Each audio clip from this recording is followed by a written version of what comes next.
I'm David Randall. I lead the spatial computing go-to-market team within AWS. I'll hand over to Dan. Yeah, so my name's Dan Cotting. I'm David's technical counterpart, so I lead our solution architecture team. Hey, my name's Stanford Lee. I'm a technical account manager at Amazon Web Services and part of the spatial computing technical field community.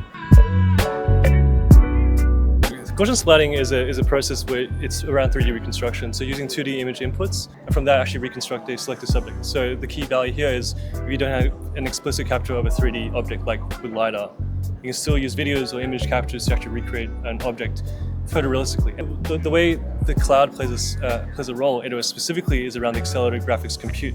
So the ability to actually generate these 3D Gaussian splats, the ability to serve that en masse at global scale in a highly performant way is how we have AWS play a significant role in allowing this technology to be accessible and to create really immersive photorealistic environments for our customers and clients.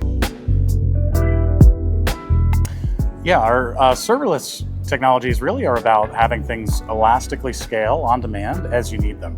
And what that allows for is, if we think about traditionally, the 3D content creation process really involves having on-premise machines that might run throughout the entire day.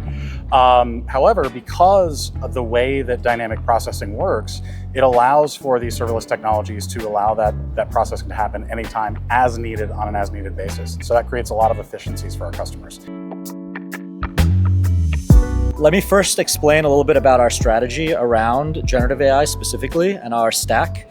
So we like to describe our stack as having three main layers. We'll start at the infrastructure layer. So the infrastructure talks about dedicated compute infrastructure to help accelerate the creation of generative AI capabilities. At the tooling layer, we have things like Bedrock, which is a single set of APIs that allows people to access many foundation models.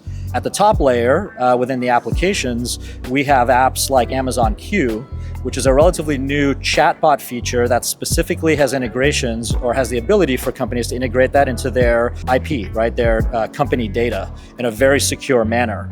I'll add that Amazon Q Developer is actually available as well. And that is a tool that you can integrate right into your IDE. And so if you are a builder, Q Developer can help you with a lot of the APIs or SDKs or frameworks to help you build these spatial experiences. So not only is AWS a great place to deploy your experiences, it's a great place to build them.